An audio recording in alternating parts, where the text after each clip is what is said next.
محترم حضرات، آج ہمارے درمیان وہ ذی وقار نوجوان جنہوں نے اپنے ابا حضور کی حیاتی میں ہی بزرگی حاصل کر لی ہے، اور جو گاؤں گاؤں شہر شہر جا کر امت کے نوجوانوں کے مردہ ضمیر کو بیدار کرتا ہے اور کہتا ہے کہ اٹھو نوجوانوں، پکڑ لو کتاب و سنت کو، یہ میرے والد کی آواز ہے، آؤ مدرسوں میں، آؤ اسکولوں اور کالجوں میں، کہ یہ میرے والد حضرت مولانا غلام بستانی دامت برکاتہم کا خواب ہے، اسی کے ذریعے سے تم اپنے دین اور دنیا دونوں میں کامیاب ہو سکتے ہو۔ حضرات، یہ جناب صدر کی قربانی ہے کہ اپنے والد محترم کے بیمار ہوتے ہوئے بھی آج ہمارے گاؤں میں صرف دین کی نسبت پر حاضر ہوئے ہیں۔ حضرات، ہمارے آج کے صدر جلسہ صرف ایک کامیاب خطیب ہی نہیں بلکہ ایک صاحب قلم بھی ہے۔ ان کا قلم جب کسی موضوع پر چلتا ہے تو اس کے ہر گوشے پر مکمل معلومات فراہم کرتا ہے۔ بس میں وقت کی تنگ دامنی کی بنیاد پر اب بلا کسی تمہید کے حضرت والا کو اس شعر کے ساتھ دعوت خطاب دیتا ہوں کہ اہل محفل منتظر ہے دیر سے اے عالی وقار، اہل محفل منتظر ہے دیر سے اے عالی وقار، آپ کے پند و نصائح کا انہیں ہے انتظار۔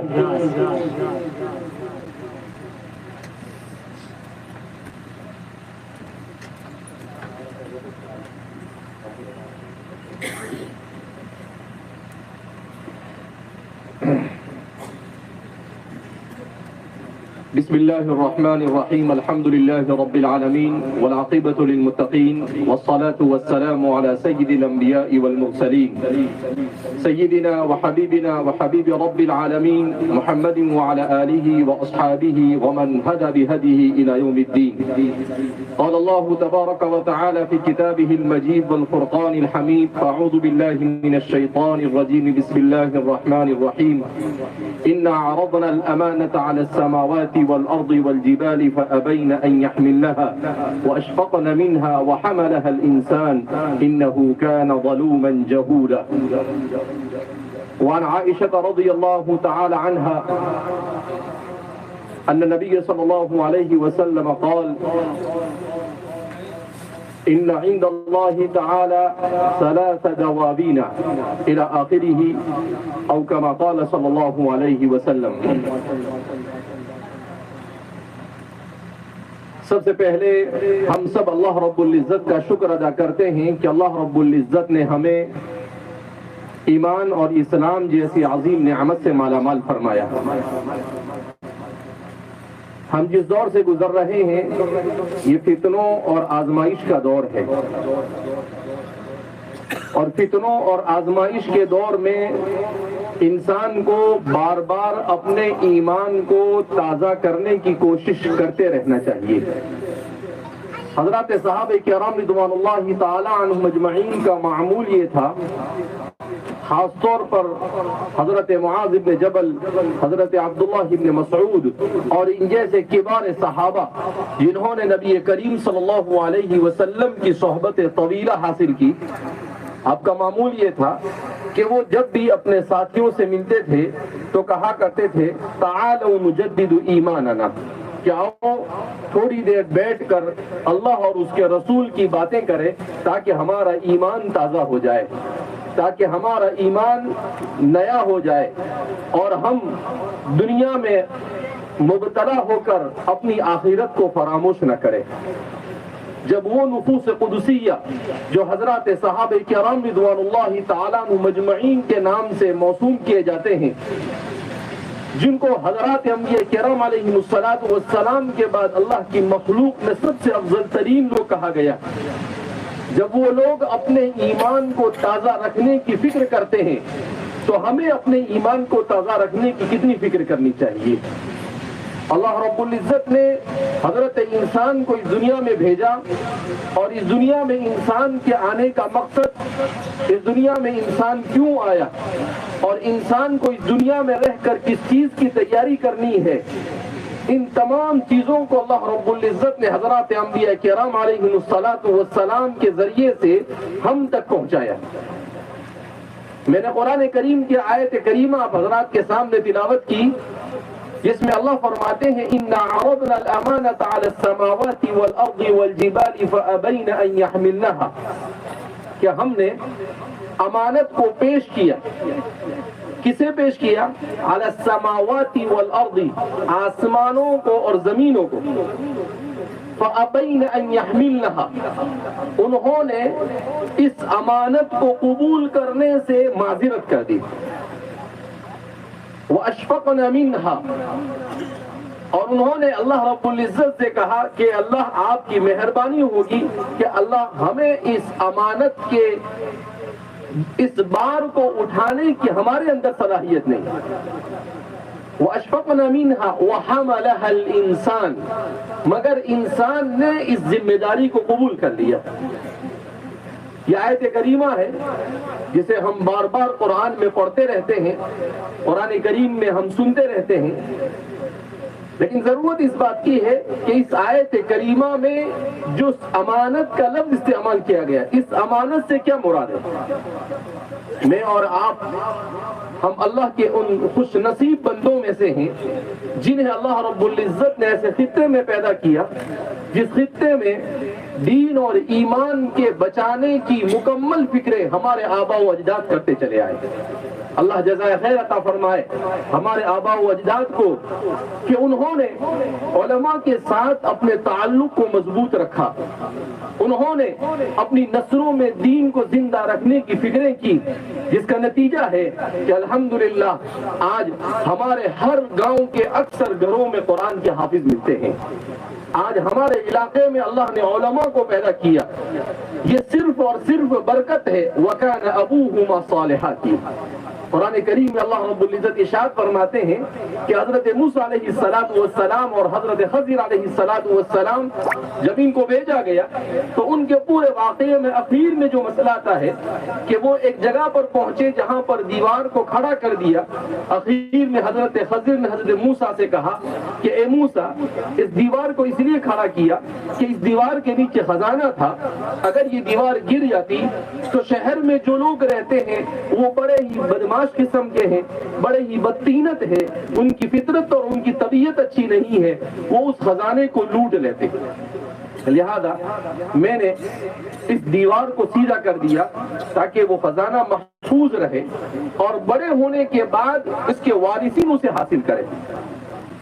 اب سوال پیدا ہوتا ہے، حضرت موسیٰ علیہ السلام جن کا شمار اولو العزم انبیاء میں، وہ حضرت خضر علیہ السلام کے ساتھ وہاں پر پہنچتے ہیں اور اتنے بڑے نبیوں سے اس دیوار کو کھڑا کرنے کا کام اللہ نے لیا۔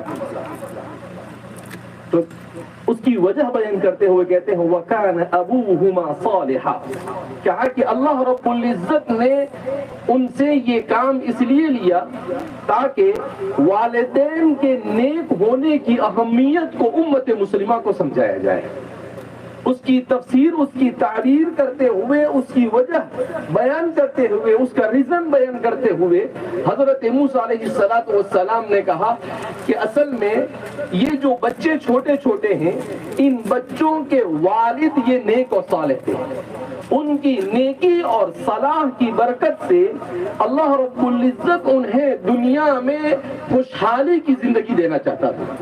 تو معلوم ہوا جب والدین نیک بن کر زندگی گزارتے ہیں تو اللہ اس کی ذریت میں دنیا میں خوشحالی عطا فرماتا ہے، اور وہ ذریت بھی اگر نیکی کے ساتھ زندگی گزارتی ہے تو اس کے بعد آنے والے بھی خوشحالی کے ساتھ زندگی گزارتے ہیں، اور جب دنیا میں نیکی کی برکت سے خوشحالی ملتی ہے تو آخرت کی کامیابی تو انشاءاللہ یقینی ہوتی ہے۔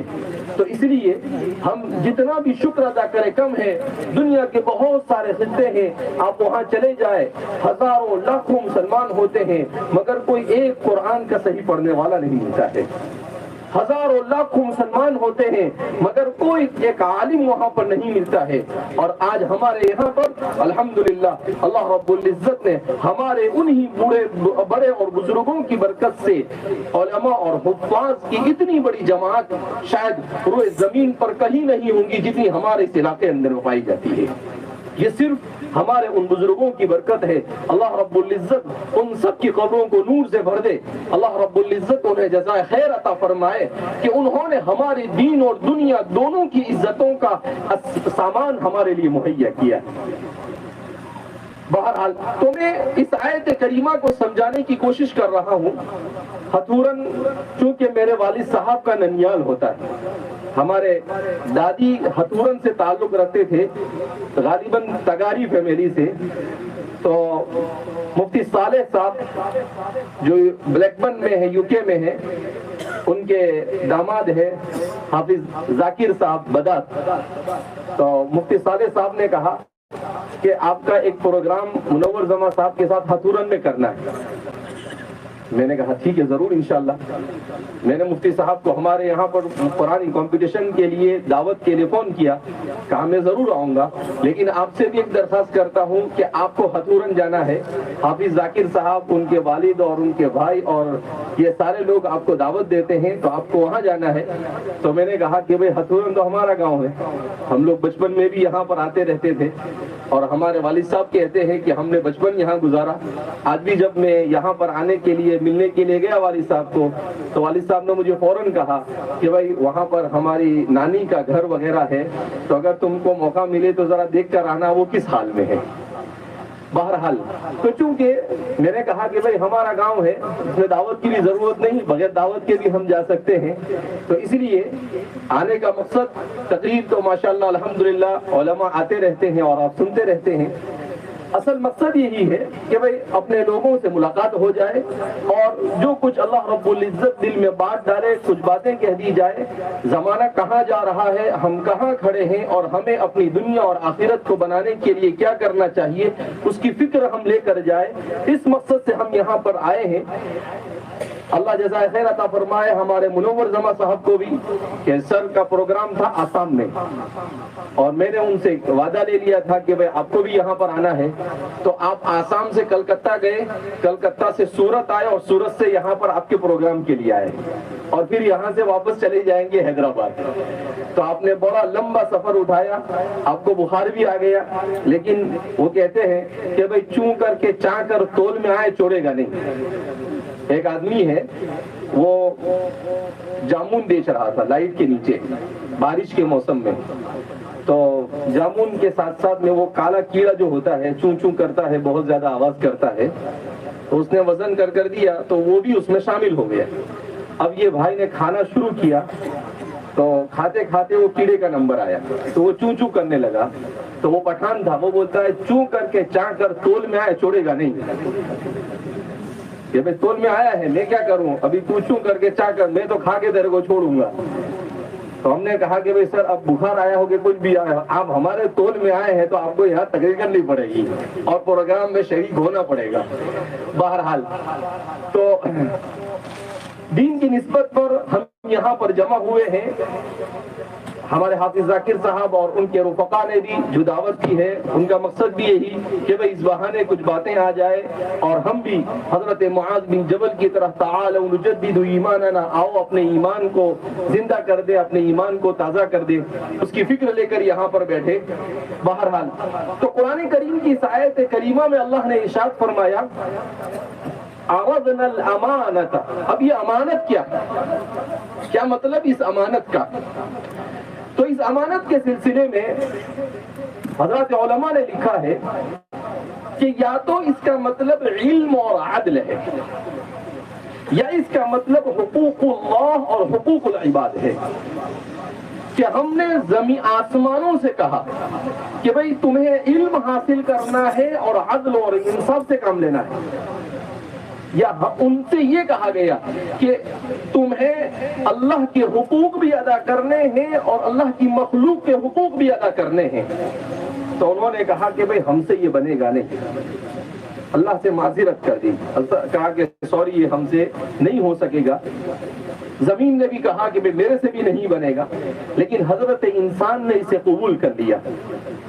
شیخ الاسلام علامہ شبیر احمد عثمانی نور اللہ مرقدہ وہ فرماتے ہیں کہ امانت سے علم اور عدل کا مراد لینا زیادہ موضوع معلوم ہوتا ہے، اس لیے کہ دنیا اور آخرت کی کامیابی کا مدار علم اور عدل پر ہے، کہ اگر علم ہو اور اس کے ساتھ عدل انصاف ہو تو وہ قوم اور وہ برادری ہمیشہ کامیاب ہوتی ہے، اور جس قوم کے اندر میں علم ہو مگر عدل نہ ہو وہ ایک نہ ایک دن ناکام ہوتی ہے، اور جس قوم میں عدل ہو مگر علم نہ ہو وہ قوم بھی ناکام ہوتی ہے۔ لہذا کامیابی کے لیے علم اور عدل یہ دونوں لازم اور ملزوم ہے۔ تو علم اور عدل ان دونوں کو اپنے اندر اپنے معاشرے میں کیسے جگہ دی جائے اس کی فکر کرنا۔ اسی لیے آپ دیکھیں گے دنیا میں جس قوم نے بھی علم کو اپنے ہاتھ میں لیا اللہ نے دنیا میں تو بہرحال انہیں عزت عطا فرمائی، مگر جیسے جیسے اس کا رشتہ علم اور عدل سے کم ہوتا جاتا ہے ویسے ویسے اللہ رب العزت اس سے عزت کو بھی چھینتا چلا جاتا ہے۔ جیسے یوروپ کی اقوام 200 سال پہلے انہوں نے 400 سال پہلے مسلمانوں سے علم حاصل کیا، مسلمانوں نے پوری دنیا میں 1000 سے زیادہ سال تک حکومت کی، ان کے پاس علم اور عدل دونوں تھے۔ پھر یہ علم و عدل منتقل ہوا یوروپی اقوام کی طرف، اب آہستہ آہستہ ان کے پاس سے عدل کم ہوتا جا رہا ہے، تو ایک نہ ایک دن آئے گا کہ اس نعمت کو ان سے چھین لیا جائے گا، اور پھر اللہ رب العزت ایسے لوگوں کو عطا فرمائے گا جن کے اندر میں یہ دونوں صفتیں پائی جائے۔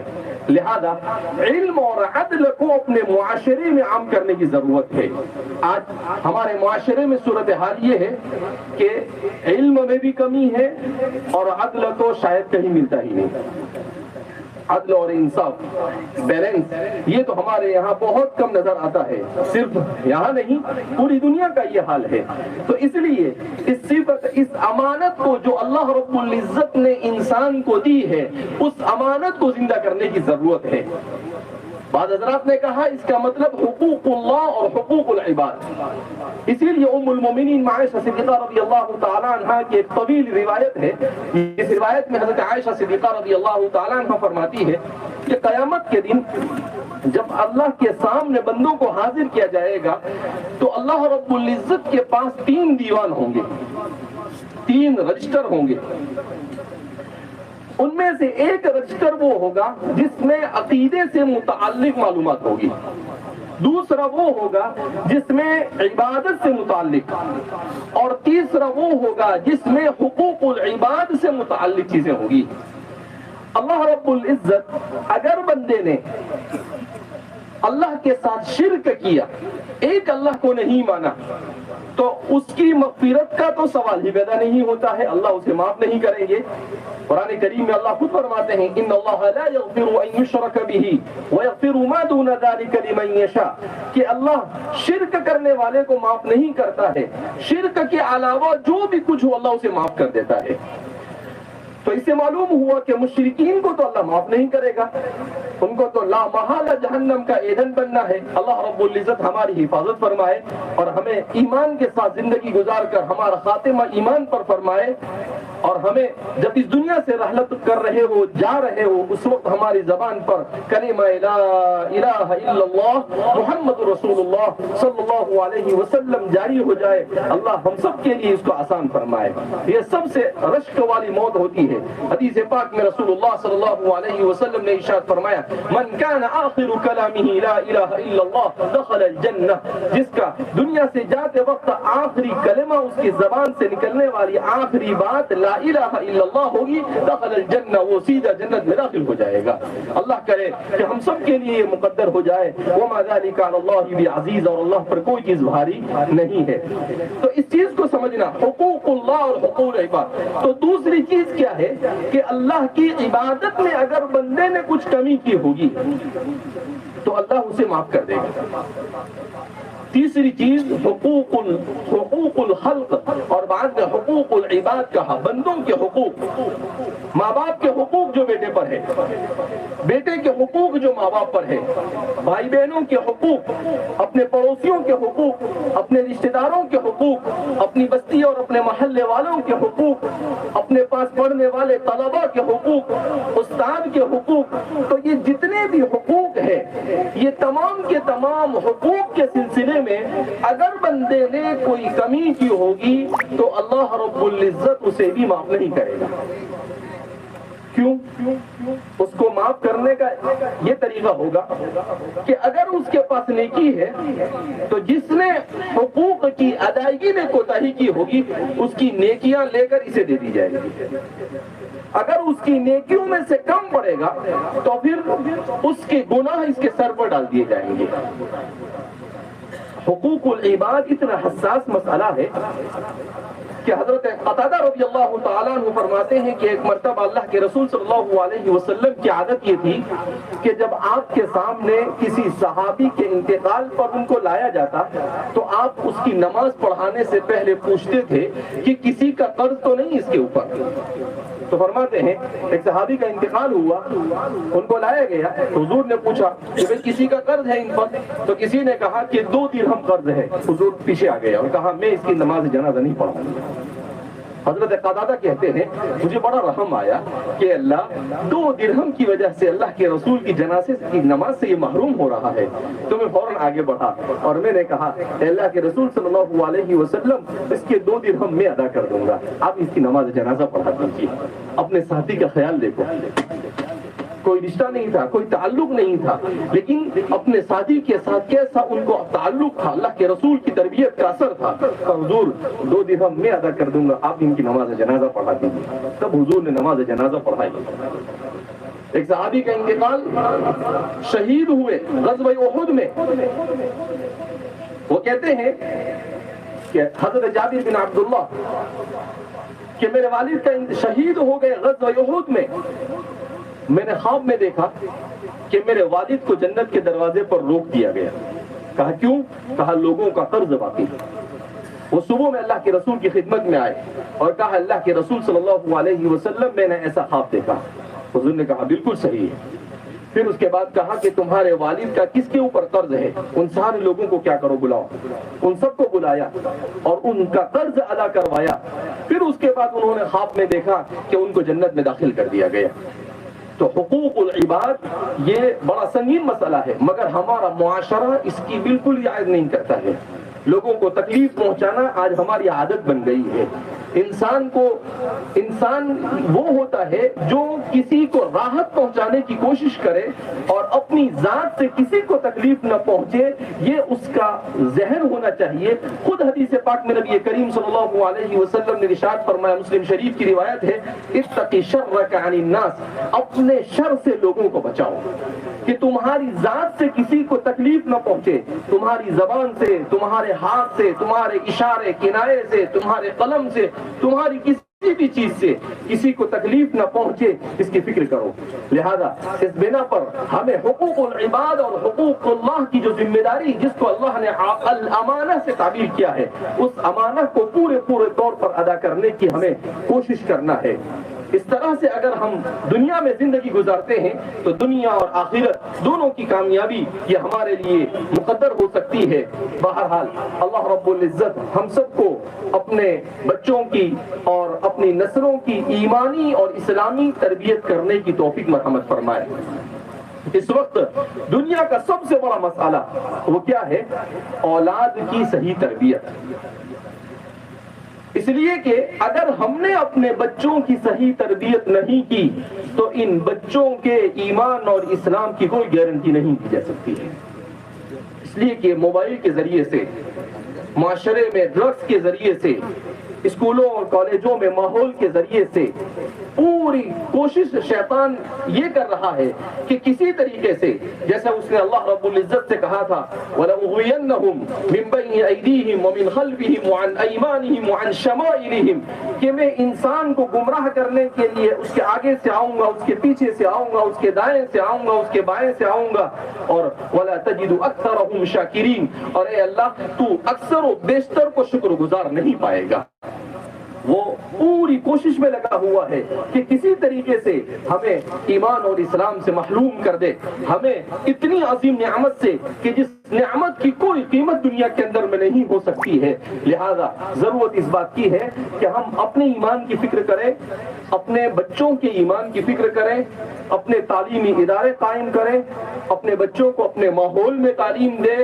جیسے کسی زمانے میں اور آج بھی مدرسہ، مسجد یہ مسلمانوں کی ضرورت، لیکن آج اپنے بچوں کے ایمان کو بچانے کے لیے اپنا اسکول اور اپنا ماحول فراہم کرنا یہ بھی ہماری سب سے بڑی ضرورت ہے۔ ہمارے گجراتی مسلمانوں کے سلسلے میں لکھا ہے حضرت مولانا طارق جمیل صاحب، قاری طیب صاحب اور بہت سارے ہمارے بزرگان دین وہ کہتے ہیں کہ گجراتی مسلمان دنیا میں جہاں بھی کہیں گیا 3 چیزیں لے کر گیا: مدرسہ، مسجد، مدرسہ، سموسا اور کڑی کھچڑی کا جہاں بھی جاتا ہے یہ پہلے وہاں مسجد اور مدرسہ بنانے کی فکر کرتا ہے۔ الحمدللہ یہ ہمارے آبا و اجداد کی فکر ہے جو ہمارے اندر آئی۔ ہمارا گجرات کا مسلمان اگر کہاں گیا، افریقہ گیا تو وہاں پر بھی اس نے ایسا ماحول بنایا۔ زامبیا گیا، ہمارے مجید بھائی ابھی بیچارے بیمار ہیں پھر بھی یہاں پر ملنے کے لیے تشریف لائے، زامبیا سے تشریف لائے۔ اب وہاں جاؤ اتنا بہترین نظام ہوتا ہے رمضان المبارک کے مہینے میں۔ اس کے علاوہ مسلمان یو کے گیا تو وہاں پر بھی اس نے یو کے، جب میں پہلی بار گیا تو مجھے ایسا لگا کہ میں نے کہا وہاں پر یو کے میں اپنے بیانوں کے اندر میں کہ ایسا لگتا ہے کہ ہم لوگ پہلے جو سنا کرتے تھے کہ یہاں سے 150-200 سال تک پوری دنیا سے اسلام اور ایمان کو مٹانے کی کوشش کی، گویا کہ یہ فرعون کا محل تھا، اللہ نے یہیں پر مسلمانوں کو بھیج کر اسلام اور ایمان کو وہیں پر زندہ کر دیا۔ جیسے موسیٰ علیہ السلام کی پرورش فرعون کے محل میں ہوئی، اللہ رب العزت نے ایمان اور اسلام کے زندہ رہنے کے اسباب وہاں پر ہمارے ان مسلمانوں کے ذریعے سے کیا کیے، مہیا کیے۔ تو یہ اللہ کا نظام ہے۔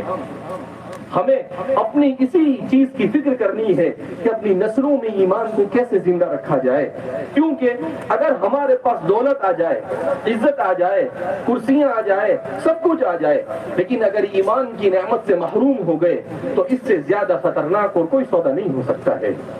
انسان کے پاس کچھ بچہ نہیں ہے، خسر الدنیا والآخرہ، دنیا اور آخرت برباد۔ ابھی ہم آج کل جیسے ایک ایشو ہے، پچھلے 100 دنوں سے غزہ میں مسلمانوں کے ساتھ بڑا ظلم ہو رہا ہے۔ تو میں اپنے جتنے بھی بیان ہوتے ہیں اس میں عام طور پر اخیر میں یہ بات کہتا ہوں کہ غزہ کے مسلمانوں کے سلسلے میں کہ اب تک کے تقریباً 27,000 لوگ مارے جا چکے ہیں، شہید ہو چکے ہیں، جن میں 70% بچے اور عورتیں ہیں، چھوٹے چھوٹے بچے ہیں۔ مگر ان کو جا کر کوئی بھی پوچھتا ہے، چاہے ان کا بچہ ہو، چاہے ان کا جوان ہو، چاہے ان کا بڑھا ہو، چاہے ان کی عورتیں ہو کہ آپ کیسے ہو، تو ان کی زبان سے شکایت نہیں نکلتی، ان کی زبان سے نکلتا ہے الحمدللہ۔ تو ہمارے ایک عرب دوست نے مجھے کہا کہ میں آپ کو ایک کلپ بھیجتا ہوں، مولانا آپ اس کو ضرور ٹائم نکال کر سنیے۔ اس نے وہ کلپ بھیجی، میں نے اس کو سنا، تو اس کا عنوان تھا سر صمود غزہ، غزہ کے مسلمانوں کی ثابت قدمی کا راز کیا ہے۔ اس میں انہوں نے بتایا کہ 92 میں یہاں کے علماء کی ایک جماعت نے یہ فیصلہ کیا کہ ہم دنیا کے سب سے طاقتور دشمن سے ہمارا مقابلہ ہے، اگر ہم اپنے اور اپنی نسلوں میں ایمان اور اسلام کو زندہ رکھنا چاہتے ہیں تو ہمیں ان کو قرآن کے ساتھ جوڑنا پڑے گا۔ اس کو کس سے جوڑنا پڑے گا؟ قرآن۔ تو کہا کہ ہم نے یہ پروگرام بنایا کہ اگلے 10 سال میں ہر گھر میں کم سے کم ایک حافظ ہونا چاہیے۔ تو اس کی برکت کیا ہوئی کہ آج 30 سال کے بعد ہر گھر کا تقریباً ہر فرد حافظ ہے۔ وہاں کا عورتیں، بچے، بوڑھے سب قرآن کے حافظ. کہا قرآن کے حلقے کیسے شروع کیے؟ غزہ میں قرآن کریم کے 13,500 حلقے لگتے ہیں. ہسپتال میں بھی قرآن یاد کروایا جاتا ہے، جیل خانے میں بھی قرآن یاد کروایا جاتا ہے، میونسپل پارٹی کی آفس ہوتی ہے وہاں پر بھی قرآن یاد کروایا جاتا ہے. ہر جگہ پر قرآن کے ساتھ امت کو جوڑا. کہا کہ جب قرآن کے ساتھ امت کو جوڑ دیا گیا تو وہ ہر قسم کے حالات کا مقابلہ کرنے کے لیے ایمان پر جم کر تیار ہو جاتی ہے. کہا قرآن کے ساتھ امت کو جوڑا جائے. وہ سال میں ایک مرتبہ ایسا پروگرام کرتے ہیں تیجان کے نام سے. اس پروگرام میں یہ ہوتا ہے کہ بھائی ایک بیٹھک میں قرآن سنانا ہے.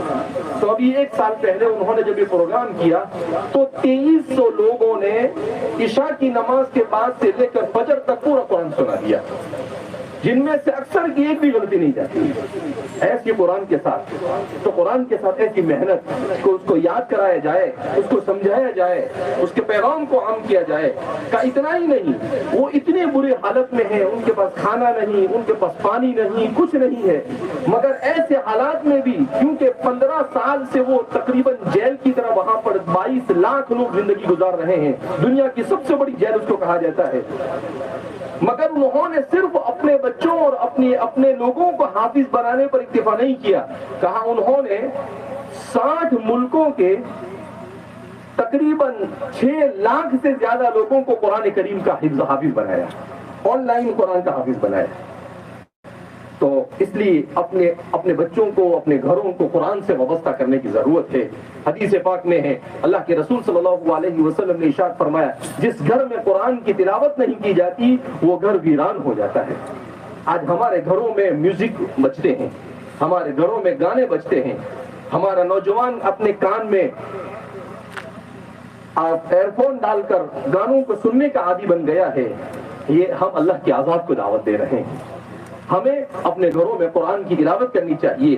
حدیث پاک میں رسول اللہ صلی اللہ علیہ وسلم نے ارشاد فرمایا کہ جب شام ہوتی ہے اور بغیر بسم اللہ اور بغیر سلام کے گھر والے گھر میں داخل ہوتے ہیں تو شیطان اپنے لشکر سے کہتا ہے کہ اس نے بسم اللہ نہیں پڑھی، اس نے گھر والوں کو سلام نہیں کیا ہے، اس گھر میں رات گزارنا بھی تمہارے لیے آسان اور اس گھر میں کھانا کھانا بھی تمہارے لیے آسان. تو کہا کہ وہ شیطان کے اثرات اس گھر کے اندر میں آ جاتے ہیں. اس لیے اپنے آپ کو اس کا عادی بنایا جائے کہ اپنے گھر میں آتے جاتے سلام کا عادی، ہر کام کے کرتے وقت بسم اللہ کا عادی، اپنے بچوں کو قرآن کی تلاوت کا عادی.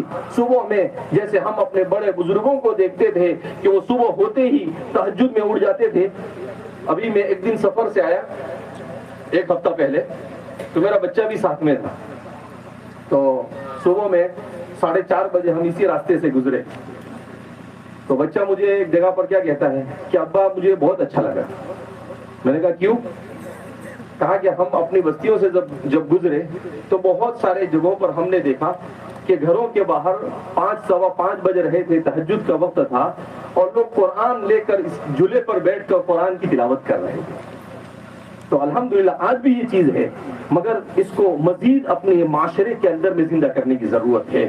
اللہ رب العزت ہم سب کو قرآن کے ساتھ وابستہ ہونے کی توفیق مرحمت فرمائے. اللہ رب العزت ہمارے ایمان اور اسلام کی حفاظت فرمائے اور اللہ رب العزت ہم سب سے راضی ہو جائے ایسے اعمال کی توفیق مرحمت فرمائے. السلام علیکم ورحمۃ اللہ وبرکاتہ.